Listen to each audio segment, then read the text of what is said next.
Go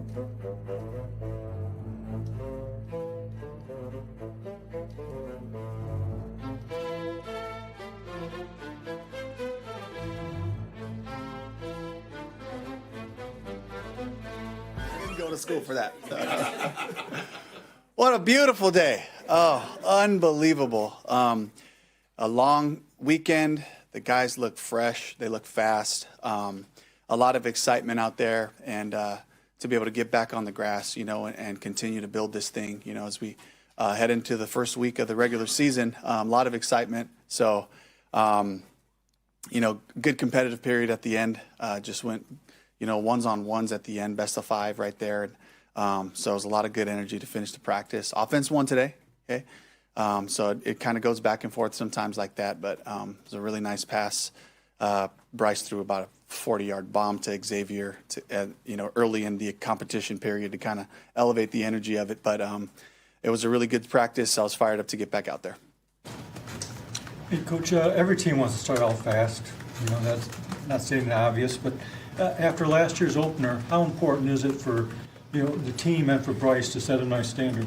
It's 2025. We're excited about every week. We treat them all the same, all the way through the preseason. Every game is a championship opportunity for us to work on our craft, work on our game, work on our play style, all those things, and that's the way we look at this one. Excited about the challenge of the Jags.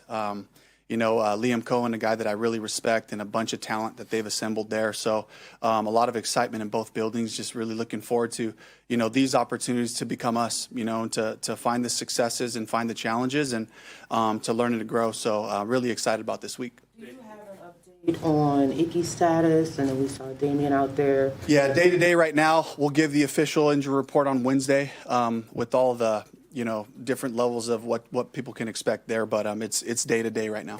Coker, how did that end? What happened with that injury, and then the re-signing of Renfro? Yeah, it was in our last practice. He got a pretty significant quad strain.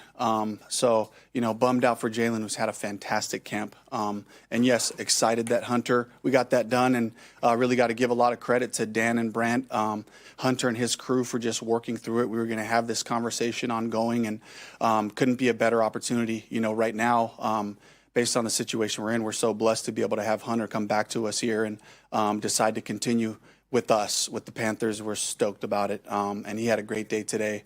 But I'm really glad that the guys were able to, find a common ground and an agreement. Dave, you had talked to us before about how pleased you were with Coker after you had the talk with him at the start of OTAs. Will you guys have your PT people and your medical people kind of dig into the quad stuff? Because I think he had a similar thing last year. Absolutely. It's all hands on deck. And, we had a great plan in the offseason, which Jalen did a great job of executing as well over the summer and has really just looked amazing. And I had a chance to just connect with them, right after the practice. A lot of frustration, and then just kind of seeing him today, and he knows what he has to work on. I was like, shoot, it's all about what are we competing for? And now we're competing to get healthy. We're competing to do this. You know how to do this. And you have the resources here. Everybody's all hands on deck. And we're just, we're going to exhaust everything possible to be able to get him back into the rhythms of last year, where he was able to come back and help us, even last season. So, can't wait to get him back out there. And right now it's just going to take some time.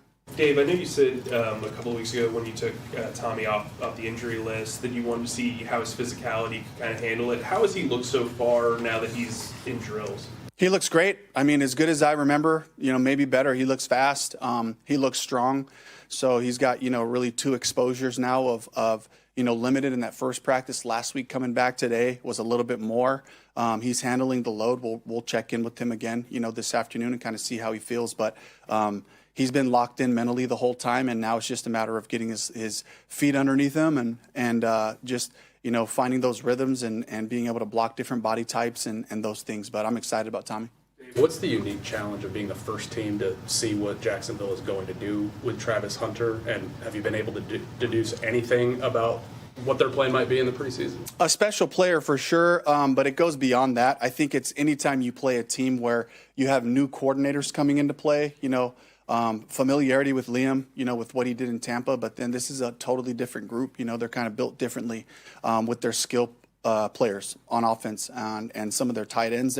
I'm sure they're going to use them in different ways than what we've seen. We might see some similarities, and same thing goes for the defensive side. You got a new defensive coordinator. He's been a couple of places, and it's you take the preseason and you got to think, okay, well, if he's calling plays really for the first time in a while, like some of the rhythms of how he's going to call it may show up in the preseason, but we have to assume they're not showing everything, just like we showed most of our stuff, not everything.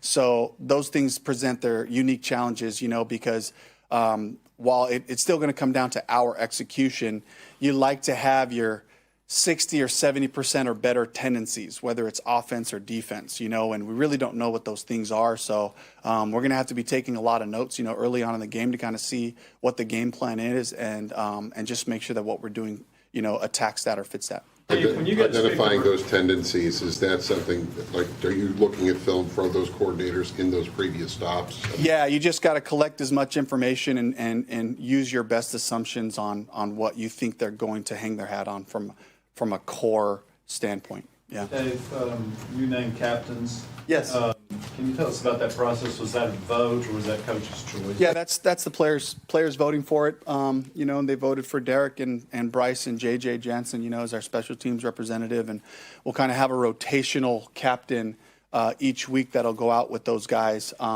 Somebody who is playing the type of play style, showing the type of character we're looking for, and we like to celebrate those guys and call them out front, at the end of the week going into the game. So, but these are three unbelievable people who represent what Panthers football is about. When you picked a roster, you kept the entire draft class from this year, plus a couple of undrafted guys. Are there common threads about those guys as a group that you've seen throughout training camp and to now?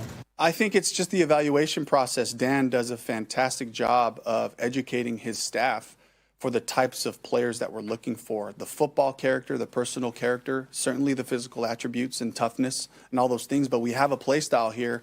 Those are the things we're looking for and counting on. And those guys showed those things, throughout the offseason and camp when we were able to have them. And we'd love to build our team that way with players who we handpick that fit these profiles, and then we will develop the football part of it, as they grow up right in front of our eyes, So really excited about the last two classes and the guys we have here. T-Mac in particular, how have you seen him progress since the day he walks in until now when about to be in the starting lineup? First of all, congratulations, T-Mac. University of Arizona Football Ring of Honor. Certainly a cool moment for him. Got to see a couple of those pictures. But I've just watched him just attack every day and take the information he's been given and master it. He's done a great job mentally, being focused on where to line up, how to execute the route. Lots of conversations with Bryce, a lot of growth there, and then from here it's just about stacking days, stacking techniques, seeing different coverages. As we go through a season, he's going to see different types of DBs, different types of techniques than what he's seen in practice. And so every week is going to be so valuable for T-Mac to just learn, to grow, and to just continue to grow and adjust his game. Your message to Hunter, obviously you guys cut him and then, stayed in contact, but what was your message to him in bringing him back? Yeah, it was just working through it with Dan and Brant. I honestly just, got to credit those guys for continuing to have the open dialogue. What do we want this to look like going forward? And so, just really stayed connected throughout the whole thing. And I was able to kind of come in over the weekend and just have a conversation with him and really reiterate the fact that, I'm committed to this story. I'm committed to your story here with the Panthers and the excitement that I have for where this could go. And, all of a sudden, Jalen gets hurt, and all of a sudden it's like, okay, Hunter, and by the way, you're playing on Sunday right now, so let's go. And so just a lot of excitement for both of us, and we were able to touch base again, today just about that whole thing. But I think both of us just kind of had a laugh and just thought, you can. Many are the ways of man, and the plans that you might have in your mind, but, God ultimately has a plan for how things work out. And we kind of just sat there on the field and just kind of had a laugh. It was like a little different than we both kind of pictured, but here we are, so let's go. Pretty clear that you didn't think he was ready for the 53-man when you cut him, but now he's in a place where he's going to have to play. How did you explain that to him? Honestly, again, it was just going back to let's keep talking this week. That wasn't a definitive declaration or anything that was like set in stone. That's just like, let's continue to have this conversation throughout the week, and it got closer and closer to where both sides, felt good about where we're headed. So I'm glad we found the agreement. Dave, I wanted to go back. I wanted to go back to the captain's thing for a second. Yeah. That rotational captain. Yeah. Is that something you picked up from Pete, or did you pick it up from somewhere else? Yeah, that was from Pete. He kind of looked for a way to like celebrate and acknowledge somebody who's just given everything they got, contributing to the team, a team guy, exhibiting the play style that we're looking for, the toughness, playing smart, and really making a contribution. And on top of that, we also have a scout team player of the week for somebody that just we see continuing to take steps and grow, develop, and really treat every day like a championship moment and like their opportunity to get better. And we recognize that as well. At the end of the week, they don't go out for the coin toss. So really, it's like a fifth captain that we kind of recognize. And it's no different than the players that we want to pay to be here long term.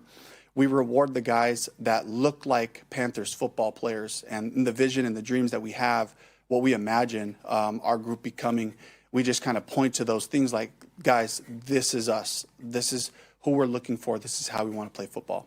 Dave, last year, obviously, defensively, things didn't go well, and you brought a lot of people in. So there's a lot of different personnel, but schematically, is this defense going to look differently than last year? Did you change anything this offseason?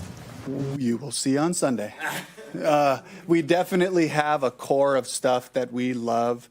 And of course, you get an off season in camp, and we're working on stuff. We're working on, I love, Ajero's philosophy, and really, having Coach Capers here is like, let's get our best 11 players on the field, whatever that looks like. And I believe the same thing about the offensive side, so it's a combination of different guys that we just have to find a way to get guys to put them in the best position to be impactful, and so we'll be able to kind of do that in some different ways.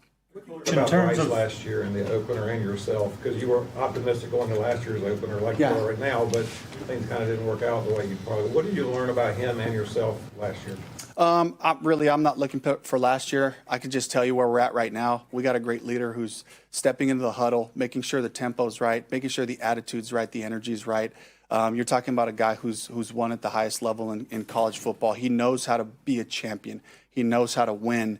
And I just love the way that he's affecting all of us, the way that he's affecting his teammates. But it's about his daily approach, and the consistency that comes with that, and I'm just really fired up about, being able to go out there and battle again on Sunday with him. That day-to-day earlier, was that Icky specific? Or yes. Everybody? I mean, Icky specific, and everybody else find out on Wednesday. We'll give the official report. All right, thank you, Coach. Okay, thank you.